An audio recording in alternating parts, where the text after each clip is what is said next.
on this one.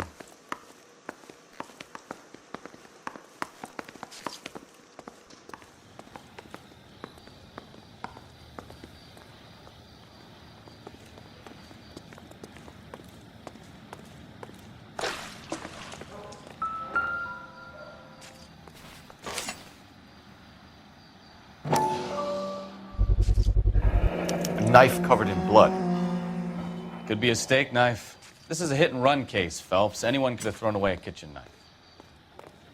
In any case, we'll want tech services to scrub the alleyway before they bag the knife.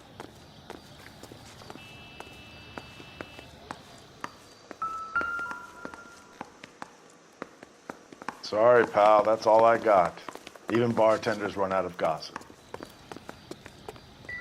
Sorry, Phelps, do you mind if I get on with this?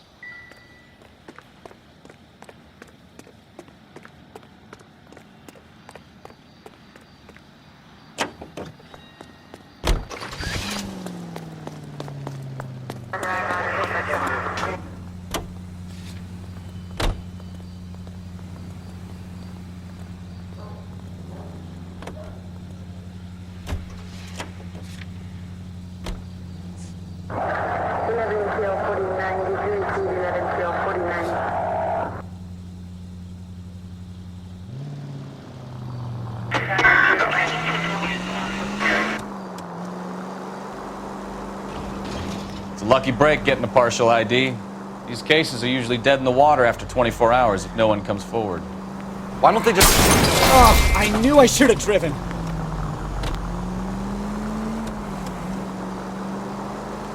Why don't they just stop? You heard about fight or flight during the war? Sure. Never back your enemy into a corner. That kind of stuff. Right. Well, in a hit and run, the perp is already in flight. It's easier to keep going. Takes a degree of moral courage to stop and accept responsibility. You're not as dumb as you make yourself out to be, are you, Stefan? I didn't know I was making myself out to be dumb.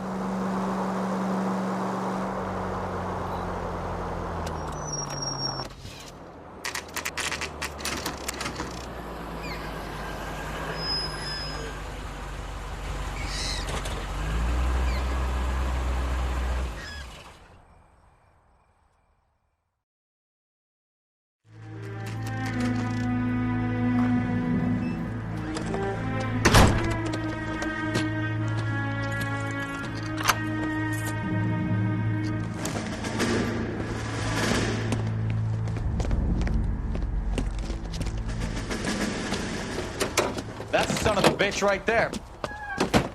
William Shelton? Yes?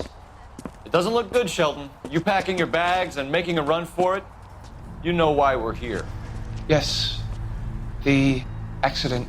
We've got witnesses who can put this car at the scene, not to mention the physical damage. This is open and shut, Shelton.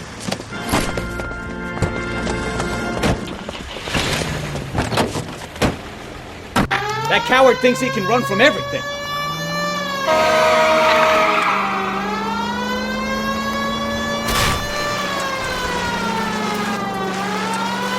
Lay into his wheel arches. Come on.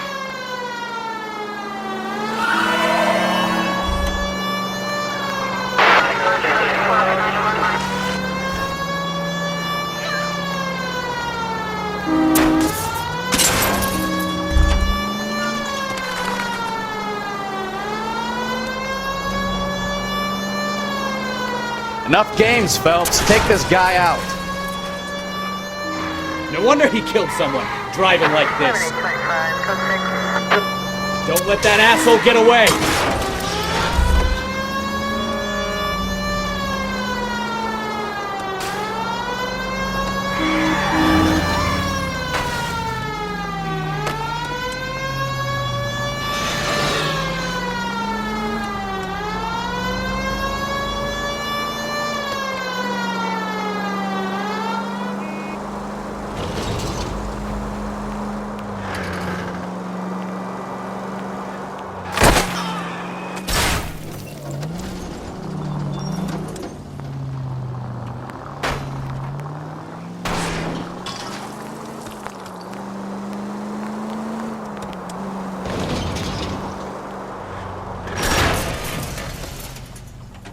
Continue to respond. it right there, Shelton!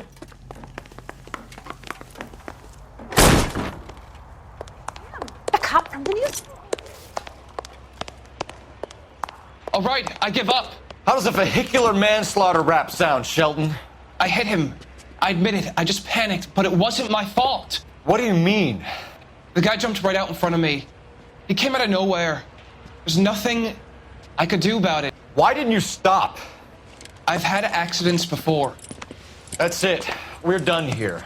The DA is gonna love you. They weren't all my fault. I'm a surveyor. I need my license for my job. There were people around. A woman and a man were standing right next to him. I thought they could get him to a hospital. I'm telling you, it's not my fault. The guy is dead, Shelton. You can't be serious. William Shelton, you're coming downtown. We need to talk about a manslaughter charge. Leave the coroner and the paperwork. Procedure can wait. We should probably go speak to the wife and let her know what's happening. Okay. You become all heart at the prospect of paperwork, don't you?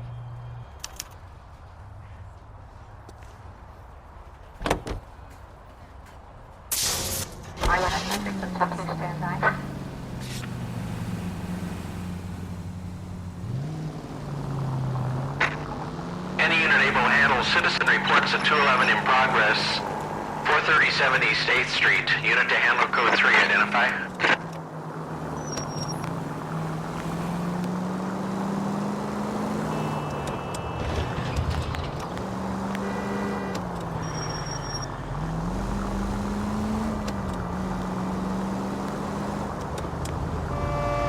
Watch what you're doing!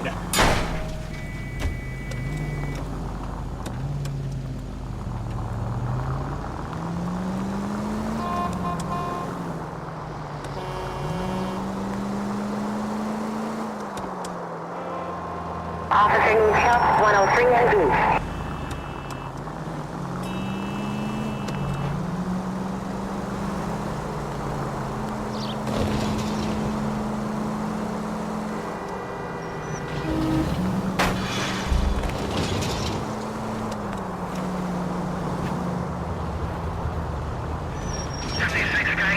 From the 56 at this time.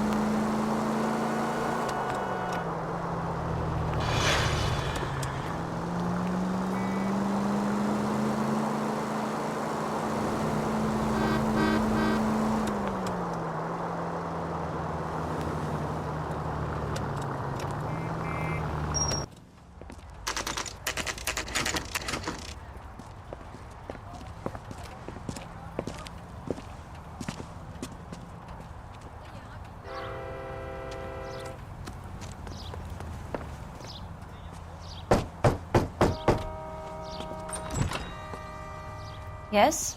Hello? Mrs. Patterson. Is this about my husband? We're investigating the incident, ma'am. I see. Come in, won't you?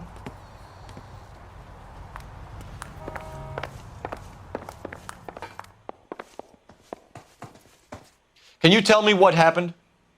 What's to tell? He got hit by a car and now he's dead. You don't appear to be too upset about the fact. Lester and I met on a furlough in '44. We got married that weekend. People don't understand it now, but that happened a lot back then. I see. So you probably did well to stick it out this long. What's that supposed to mean, mister? I think it's about time you left. I have someone here, I and beg your pardon? You're gonna have to run that one by us again, sister. It's okay, Lorna. I'm Leroy Sabo. Well, well. Nice to see you're comforting the grieving widow, Mr. Sabo. All right, wise guy. Do you have any intelligent questions you would like me to answer? You can confirm Mrs. Patterson's story.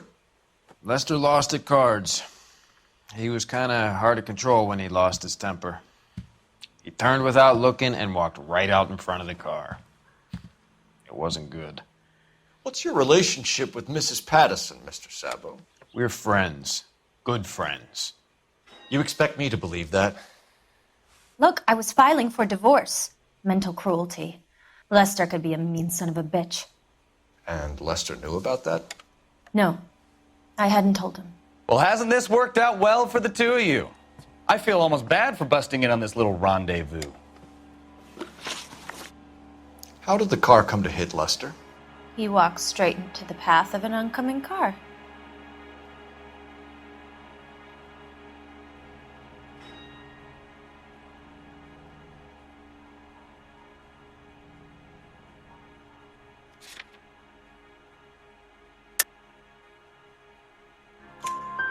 You expect me to believe that, Lorna? It's all very convenient. Gambling for Lester was like the needle for a hophead. He was yelling at me. He was yelling at the whole world. I kind of felt sorry for the driver. Poor guy had no chance. You were arguing in the bar and on the sidewalk? We were always arguing. So what?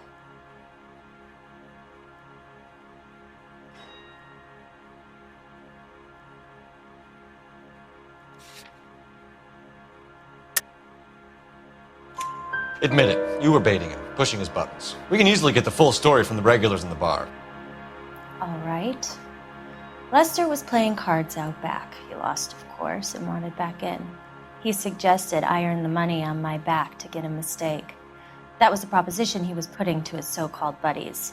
So maybe I was a little angrier than usual. Let's just say I took exception to his idea. The bartender said that you and Leroy were planning to go into business together. Can you explain how you'll get the money to do that? I have a little money saved away.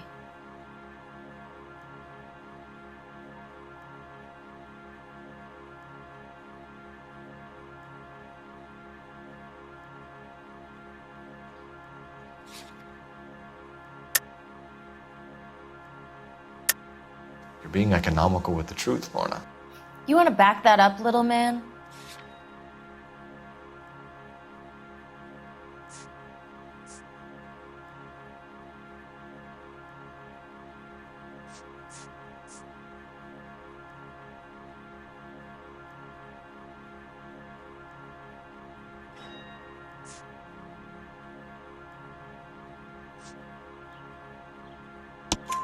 You increased the premium on Lester's life insurance. GI insurance policies have a $10,000 payout. It was Leroy's idea. Lester lived on the edge. He was always getting into fights, crap games, pinochle, you name it. Turns out it was good advice. It speaks to motive and premeditation, Lorna. You're forgetting the hit-and-run detective. You and Mr. Sabo have an interesting day. I'm sure we will, officer. Now, if you could both just leave. We're leaving, ma'am. Sorry for your loss. I can see what a tough time you're having with all this.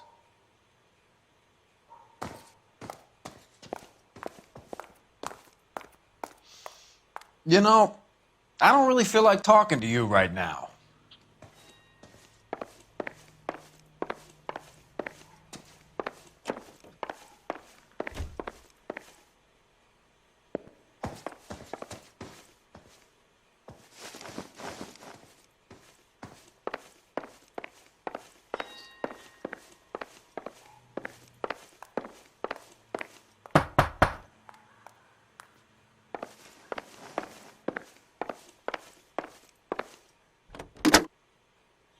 Operator, give me R&I.